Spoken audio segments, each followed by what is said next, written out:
De nuevo aquí con cada uno de ustedes, agradecemos el momento y la oportunidad que Dios nos concede de estar aquí de nuevo para hablar sobre su palabra. Y a la vez, pues, quiero agradecer a mis pastores, José y Lidia Rodríguez, y a todo el cuerpo de esta emisora que hace posible que este programa llegue al aire, y a todos aquellos que trabajan arduamente a través de la escuela dominical para que la palabra de Dios sea difundida hasta donde sea posible a través de los medios que Dios nos ha brindado para hacer este trabajo. Y en este momento, pues, estaremos hablando sobre la divinidad de Jesús. Y su palabra se encuentra en el libro de Marcos y leemos en el nombre del Padre, del Hijo y del Espíritu Santo. Salieron Jesús y sus discípulos, Marcos 8, del 27 al 36, y luego estaremos leyendo Marcos 9, del 2, 3, 7, 8 y 9 versículos. Salieron Jesús y sus discípulos por las aldeas de Cesarea de Filipo, y en el camino preguntó a sus discípulos diciéndoles: ¿Quién dicen los hombres que soy yo? Ellos respondieron: unos Juan el Bautista, otros Elías, y otros alguno de los profetas. Entonces él les dijo: ¿y vosotros, quién decís que soy? Respondiendo Pedro le dijo: tú eres el Cristo.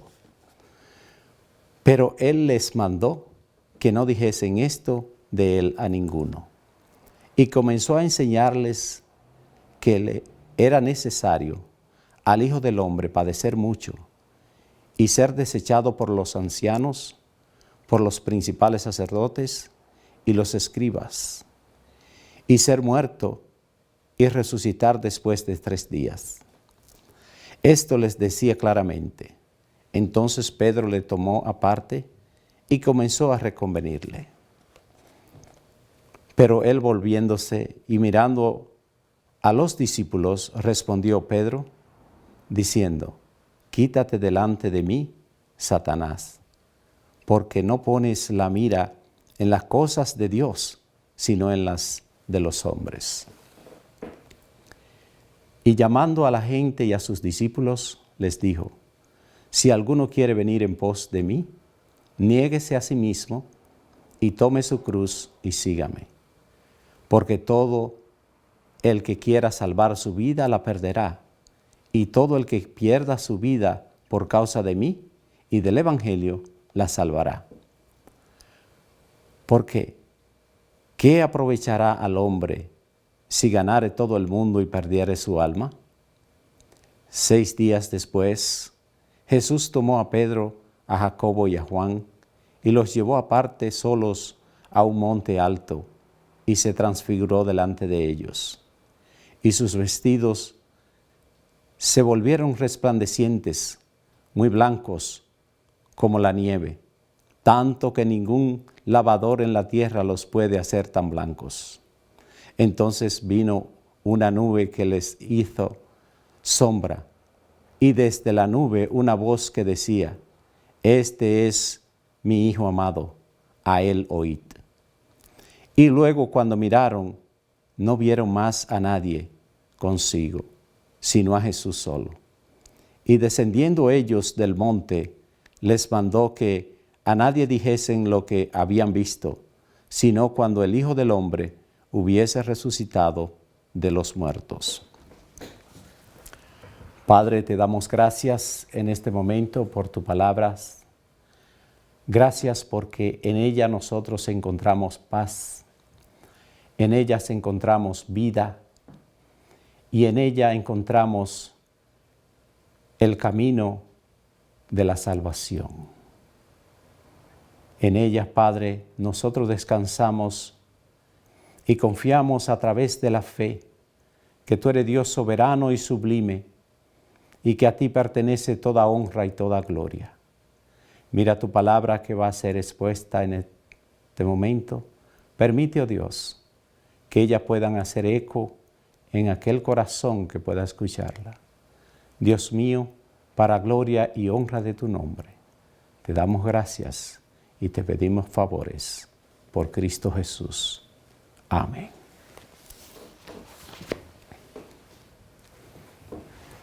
Bien, hermanos y amigos, Jesús revela su divinidad. Pues antes de avanzar o seguir, debemos definir qué es divinidad. Divinidad, theos, divino, theos, Dios. ¿Qué significa? Significa dar a conocer algo. Dar a conocer algo que el hombre no conoce. Dar a conocer algo que ha estado escondido, quién sabe por cuánto tiempo, para el hombre. Significa también advertir, anunciar, avisar, llamar. Avisarle al hombre de su condición en la cual él se encuentra. Veamos el amor de Dios, que es bien alto, profundo, extenso. Porque Dios no quiere hacer nada sin antes hacerlo saber a aquellos que Él murió por ellos, a la humanidad. Él advierte a cada uno de ellos, a cada uno de nosotros. Él avisa que tenemos una cuenta con Dios y que esa cuenta debemos de buscar la forma o la manera a través del camino que Él ha provisto de hacer una reconciliación con Él. Él avisa en todos los medios de cuál es la mejor decisión que nosotros podemos tomar para que ese encuentro se lleve a cabo con Cristo. Llama, Él llama. Cada momento, cada instante, insta al hombre para que no se vaya de esta vida sin ser advertido de lo que nos espera a cada uno. A aquellos que escogemos el bien o aquellos que escogemos otras cosas equivocadamente, que no es el bien. Determinándose como algo que procede de Dios mismo. En Hechos, en su capítulo 17 y verso 29, se usa como nombre con el artículo determinado para denotar la divinidad, o sea, la deidad de Dios, que es Dios mismo, único y verdadero. Esta palabra fue usada a propósito por el apóstol en lugar de theos, al hablar a los griegos en el Areópago. ¿Qué es esto? Es el Tribunal Supremo de la antigua Atenas, siguiendo el apóstol los usos griegos. Vean ustedes, para que nadie estuviera confundido con esta palabra, él usó los usos griegos para identificarse con ellos. Muy hermoso, ¿verdad? Muy bonito. Jesús vino a mostrarnos al Padre. Sin embargo, la mayoría de la gente no acepta la idea de un Mesías, es decir, de un libertador, salvador, proveedor y protector lo cual es Dios. La mayoría de la gente quiere un líder que dé lugar a una sociedad utópica, es decir, a una sociedad socialista, con una justicia social y de abundancia para todos. Los hombres quieren un Mesías que se adapte a los deseos y pasiones y a las estructuras de poder del mundo de ellos. Así quiere el hombre un Mesías, que se adapte no a las condiciones que trae este Mesías, pero que se adapte a las condiciones que yo quiero, a las condiciones que yo deseo. Así queremos a ese Mesías. La gente quiere tener todo lo que pueda alcanzar.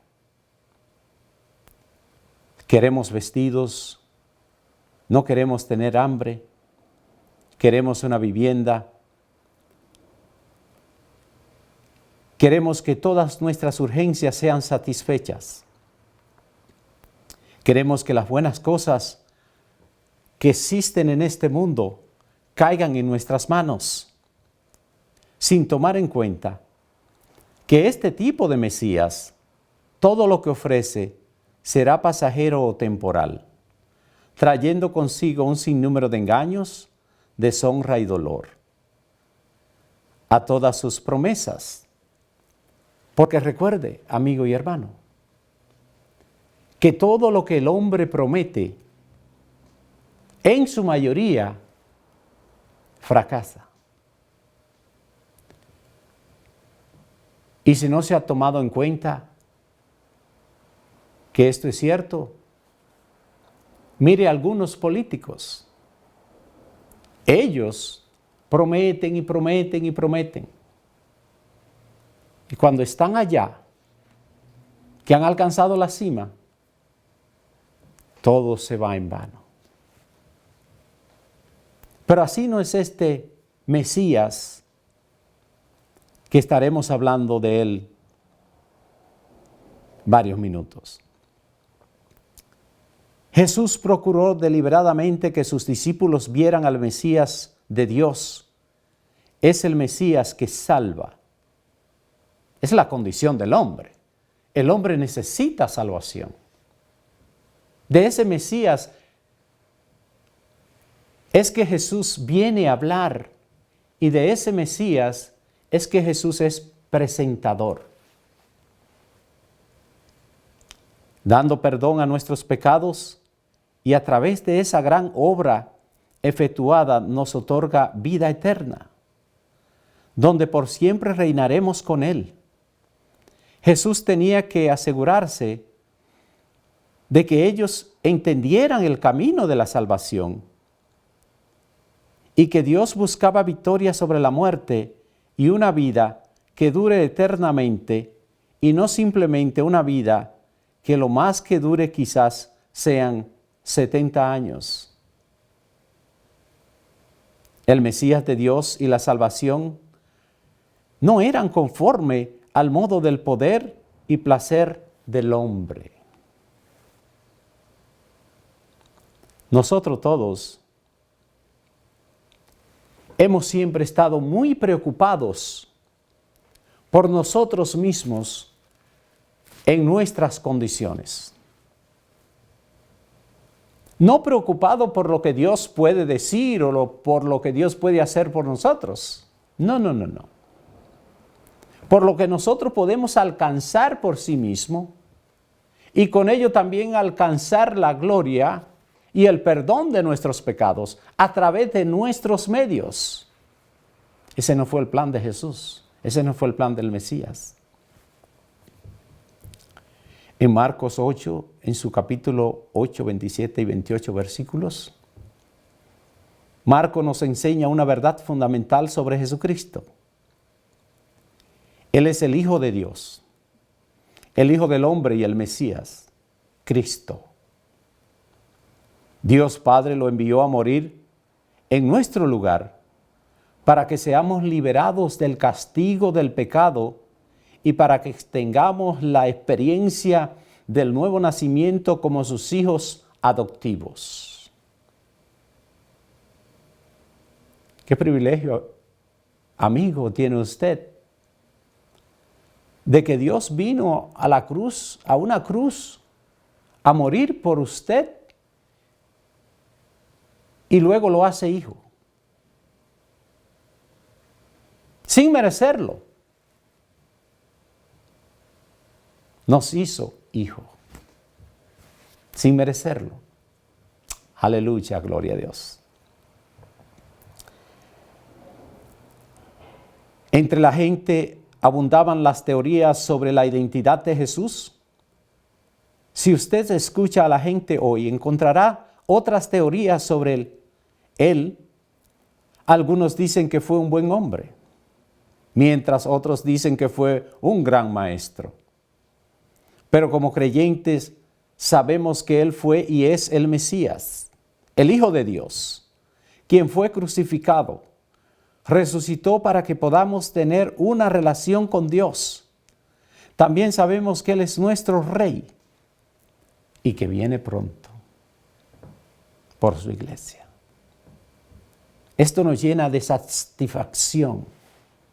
Esto nos llena de esperanza. Porque aquellos que han experimentado el nuevo nacimiento en Jesús, tenemos la gran esperanza que el mundo que no tiene a Jesús no posee. Nosotros sabemos que nuestra vida no termina con la muerte. Sabemos que hay un más allá para nosotros. Lo que hemos aceptado a Cristo como nuestro Salvador. Cristo les hace pregunta: ¿quién dicen los hombres que soy yo? Y pensando en esto, ¿importa poco lo que los hombres piensen de nosotros? Sí. Nos hace bien a veces saber lo que la gente dice de nosotros, no para buscar nuestra propia gloria, sino para percatarnos de los defectos que no aceptamos o acertamos a ver en nosotros. Es la única forma por la cual a veces nos importa qué los hombres dicen de nosotros, para corregirnos, para ayudarnos, para que en nosotros haya una mejor perspectiva de quién somos nosotros. Pero Cristo se va más allá. Cristo hace esta pregunta exactamente cuando está frente a Cesarea de Filipo. Veamos esto. Esta ciudad tenía una rica historia religiosa. Alguna vez había sido centro de la adoración a Baal y había al menos unos 14 templos en aquella ciudad dedicados solamente a la adoración de ídolos. Vea usted. Había un hermoso templo resplandeciente de mármol blanco construido para la adoración de César, el emperador. Solo para él. Pero fue luego su hijo de Herodes, Filipo, quien adornó el templo con la magnificencia que le había dado la fama mundial de ese entonces. Fue Filipo quien cambió el nombre de la ciudad de Panías a Cesarea. Ciudad de Cesarea. La bautiza. Además agregó su propio nombre llamándola la ciudad Cesarea de Filipo. Filipo es el nombre de su hijo. Entonces él cambia y toma la idea y dice, le puedo llamar ahora Cesarea de Filipo. Yo soy el dueño de esa ciudad. La ciudad proclamaba a los 4 vientos la adoración al César y a cualquier otro dios menos al verdadero y viviente Dios. ¿Qué calamidad? Es exactamente lo que sucede hoy en día. Estamos afanados y muy preocupados por todas las cosas que están sucediendo en alrededor nuestro. Pero nunca estamos tan afanados por el por qué piensa Dios de nosotros. ¿Qué piensa Dios de nosotros? No estamos afanados por ello. Pero sí estamos afanados por todas las demás cosas. Aquel que dio su vida en rescate por cada uno de nosotros, Jesucristo, nuestro Salvador. El que Cristo viniera al mundo no fue una casualidad. Había un propósito muy enmarcado. Y ese propósito estaba mirando alrededor de que el hombre fuera salvo. Simple y llanamente. Cesarea de Filipo está en la orilla del sur del monte Hermón, que hoy se llama Banías. Una de las fuentes del río Jordán fluye desde un gran acantilado rocoso que nace a unos 30 o más metros sobre la región. Ahora vea lo que sucedió allí. Se tallaron muchos ídolos en la fachada de la roca, porque había un llano, pero allá al fondo de la montaña se levantaba aquella roca. Y allí se tallaron muchos ídolos. El contraste entre Jesucristo y aquellos dioses locales era interesante. ¿Por qué? Un lugar perfecto para que Cristo hiciera la pregunta que acaba de hacer. ¿Quiénes dicen los hombres que soy yo? Estamos al frente de un sinnúmero de ídolos tallados en las rocas, que para ese mundo de ese entonces eran los dioses a quien ellos adoraban. Entonces es de ahí donde Jesús hace la pregunta, exactamente en ese momento, cuando ellos están pasando por ese lugar. Los discípulos, como de cierto andaban con su maestro, y de seguro que querían satisfacer sus preguntas, los discípulos de Jesús respondieron, repitiéndole algunas de las opiniones que habían escuchado sobre algunas personas, incluyendo el rey Herodes. Creían que Jesús era Juan el Bautista, resucitado de los muertos. Juan había sido encarcelado por su posición al estilo de vida pecaminoso de Herodes. Y luego fue ejecutado por orden del rey. Las obras milagrosas de Jesús llevaron a algunos a creer que Juan había regresado. Otra posibilidad en la mente de las personas era identificar a Jesús como Elías. Afirmaban que Jesús era el más grande de los profetas y maestros de todos los tiempos, pues así se lo consideraba a Elías. Estaba anunciado que Elías sería el antecesor del Mesías que vendría. Y tome esto en cuenta, que hasta el día de hoy los judíos esperan que Elías retorne antes del Mesías. En la celebración de la Pascua, siempre conservan una silla desocupada para él, para Elías, porque los están esperando que llegue. Elías también había sido usado por Dios para alimentar milagrosamente a una viuda y a su hijo. Eso lo hallamos en Primera de Reyes, en su capítulo 17 y verso 14. Por eso la gente relacionaba el milagro de Dios con la alimentación de la multitud obrada por Jesús.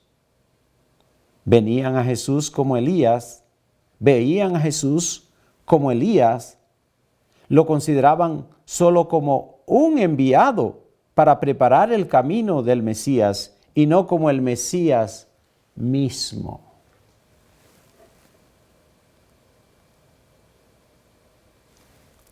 Ahora bien,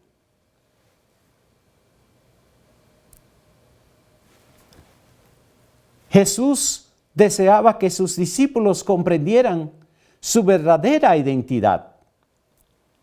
He aquí donde Pedro confesó categóricamente cuando Jesús hace la pregunta: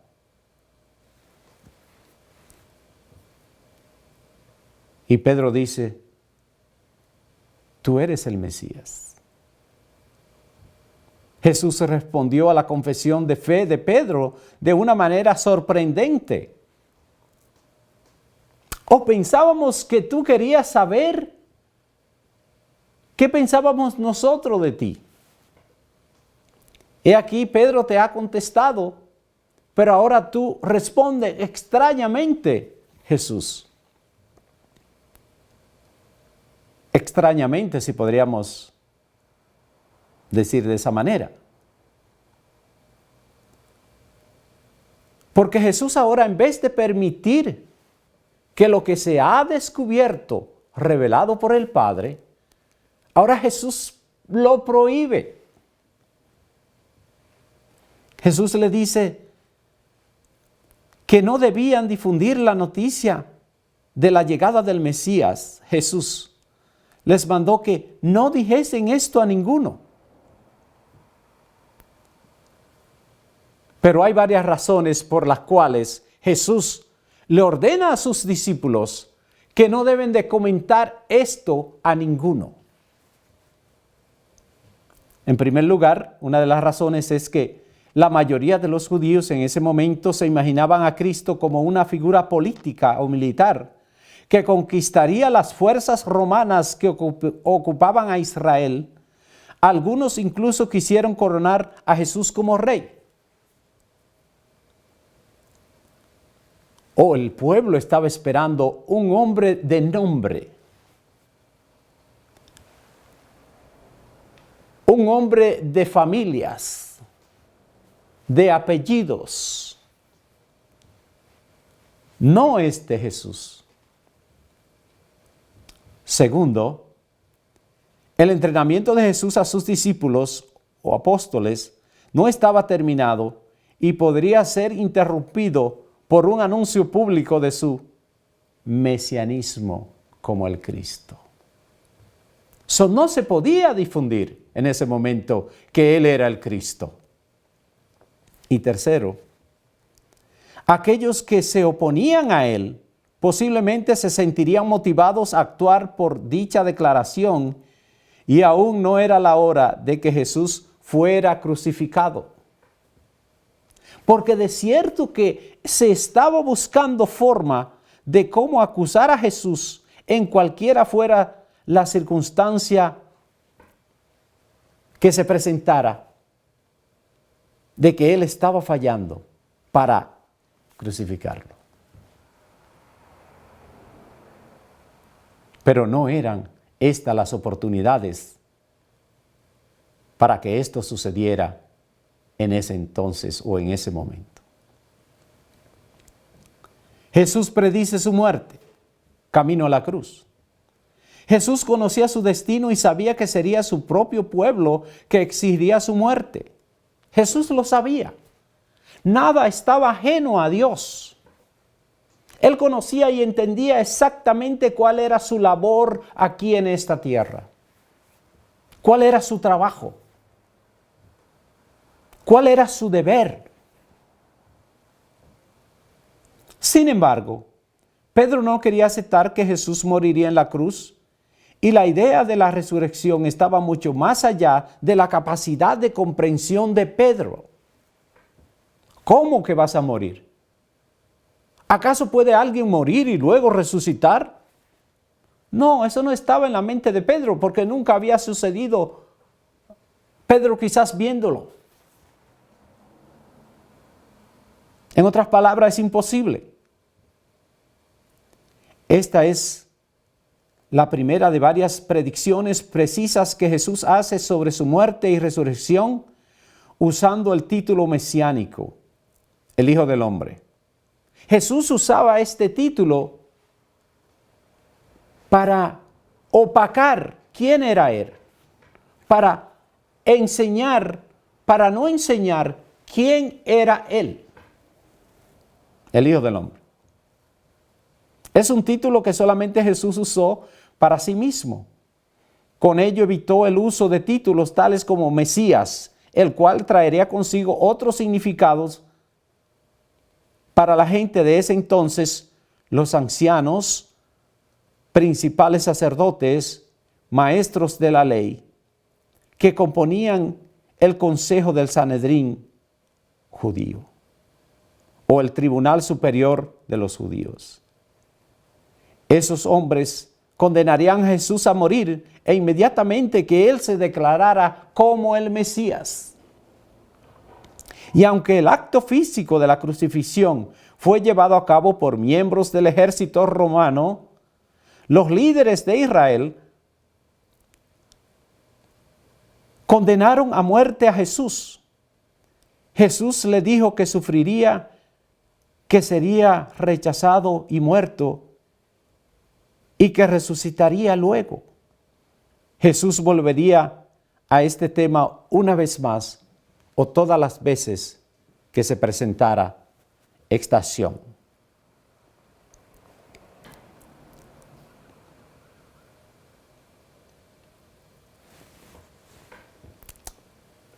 Luego de ello, en la transfiguración, el propósito de la transfiguración no solamente está relacionado con la aprobación del Padre, era también revelar parte de la gloria del cielo. La gloria del cielo fortalecería a Jesús a llevar la cruz y fortalecería a los discípulos en su fe de que Jesús era el Mesías de Dios.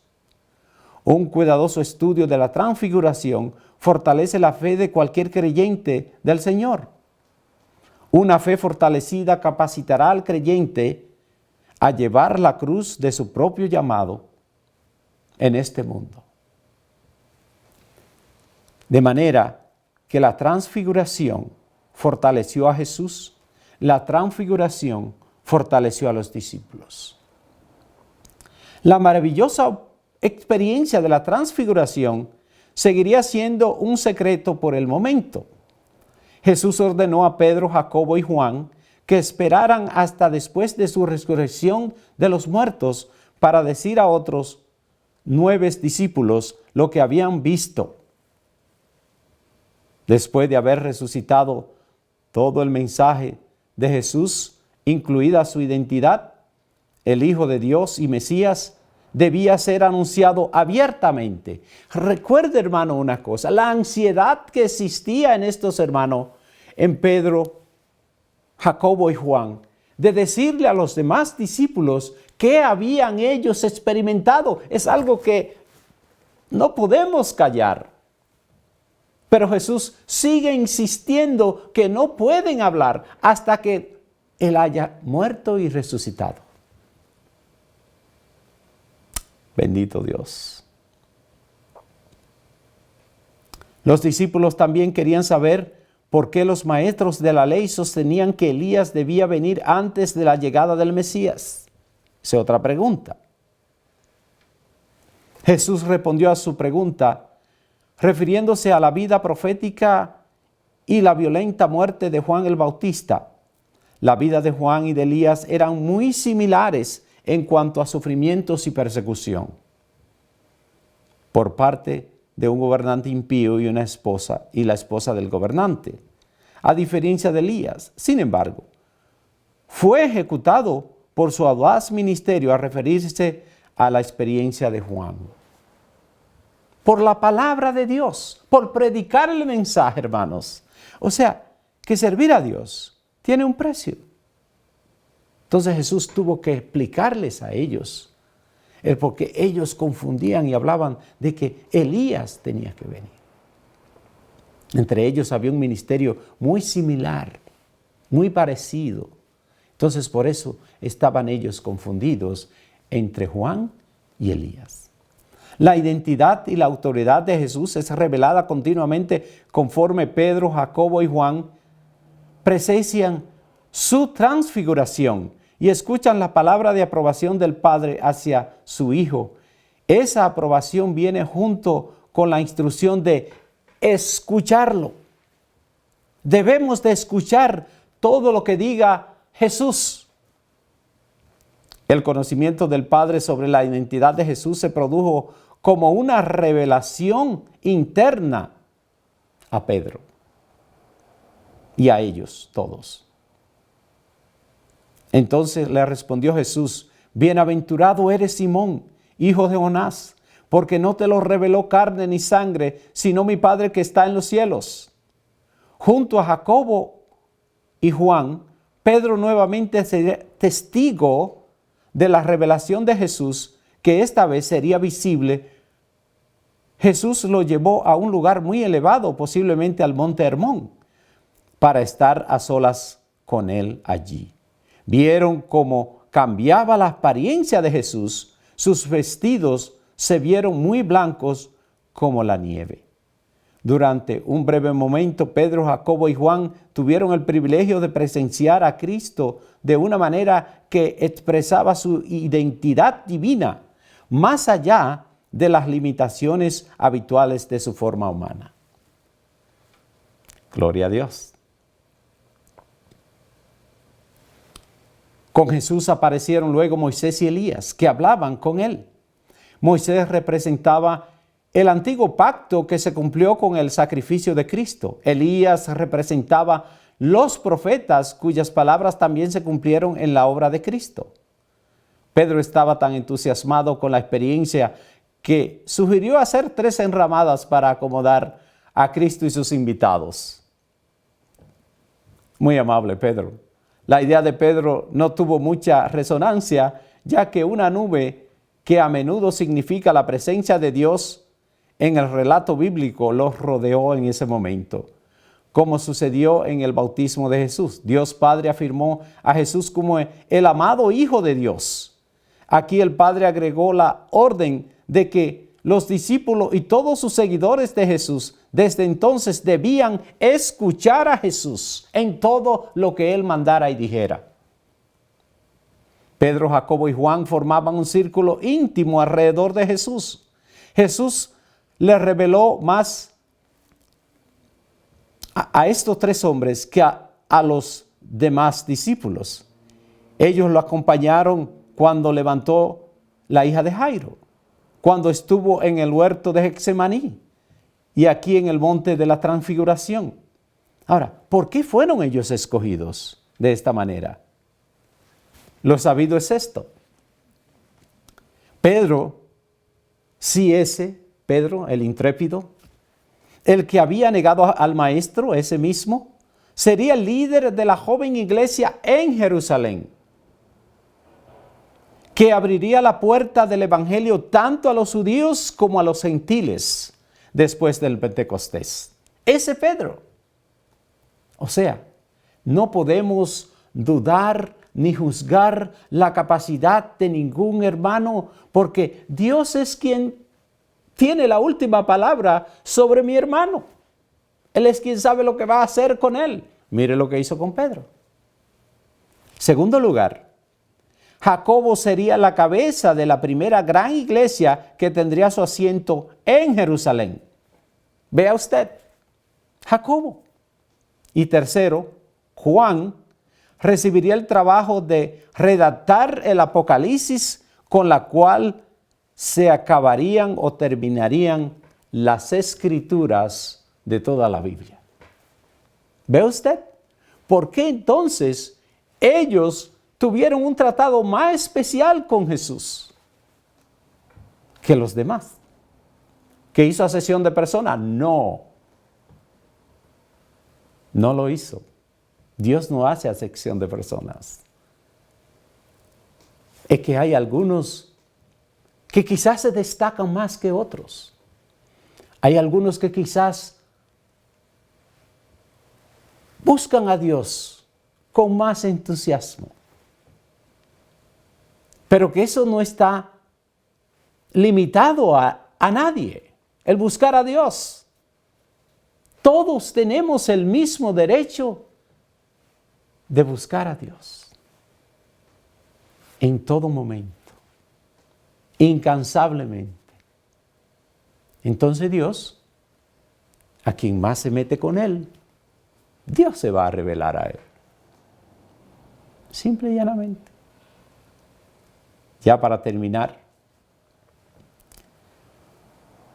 podemos conocer la verdad sobre una variedad de temas, como las ciencias, el arte, la política.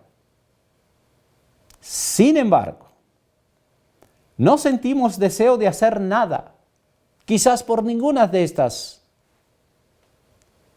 mencionadas. No obstante, la verdad sobre Jesucristo, su identidad, su divinidad, sus enseñanzas y lo que Él ha hecho por nosotros, nos llama a la atención. Él dio su vida por nosotros y nos llama a un compromiso total con Él. La vida que Él ofrece vale cualquier sacrificio que estemos llamados a hacer, hermanos. La vida que Dios ofrece vale cualquier sacrificio que estemos llamados a hacer por Él. Gloria a Dios. De tal manera que Jesús no iba a pasar por alto en ningún momento, ni se iba a ir de este mundo sin revelar su divinidad a sus siervos. No. Él se iba a exponer, le iba a explicar, le iba a enseñar, le iba a llamar e iba a estar con ellos hasta el momento final. De manera, hermanos y amigos, que Dios les continúe bendiciendo grandemente a ustedes y que el Dios Todopoderoso siga protegiendo a cada uno de nosotros. Dios les continúe bendiciendo. Gracias. Amén.